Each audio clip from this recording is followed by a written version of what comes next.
Welcome back to the second edition of Math with Hal, and today we are going to multiply using the box method.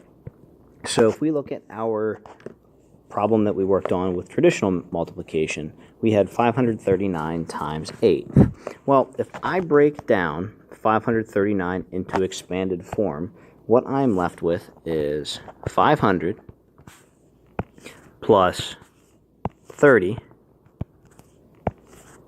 plus 9 times 8. So to do box multiplication, what I'm going to do is I need one box for each place value. So I need a box for my hundreds place, I need a box for my tens place, I need a box for my ones place. So I'm just going to make a little note. So this is my hundreds place, this is my tens place, and this is my ones place.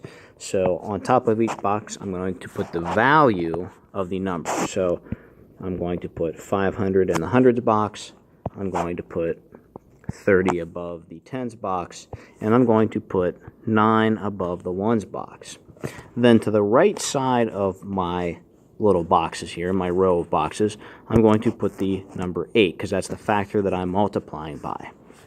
Now, what I can do here is I can break each one of these down into a basic fact. So I'm going to have 8 times 9. Well, I know that 8 times 9 is 72. So I'm going to write my number 72 right here.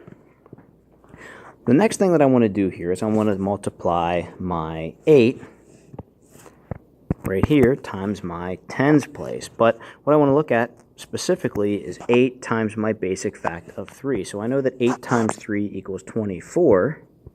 And then I have a 0 left over here. So I can think about multiplying by 10, or I can think about dropping that 0 down into the box. So 8 times 3 is 24, but since 30 is 10 times bigger than 3, I know that I have to multiply my product by 10, or 8 times 30 is 240. Thinking along those same lines, I'm going to do the same thing with 8 times 5. So I know when I multiply 8 times 5, I get 40, but it's not 8 times 5, it's actually 8 times 500. So I won't need to multiply my product here times 100, or I can think about bringing my zeros down into my box. So instead of 400, I actually get an answer of 4,000 rather than 40. Then what I need to do is, just like expanded form up here, I now need to turn my partial products into an addition problem, just like I had broken it down into expanded form up here. Now I need to recompress it and put it into standard form. So what I need to do is I need to do 4,000 plus 240 plus 72, and go ahead and add my values in each column, just like traditional addition. So 4,000 plus 240 plus 72, I have 0 plus 0 is 0, 0 plus 2 is 2.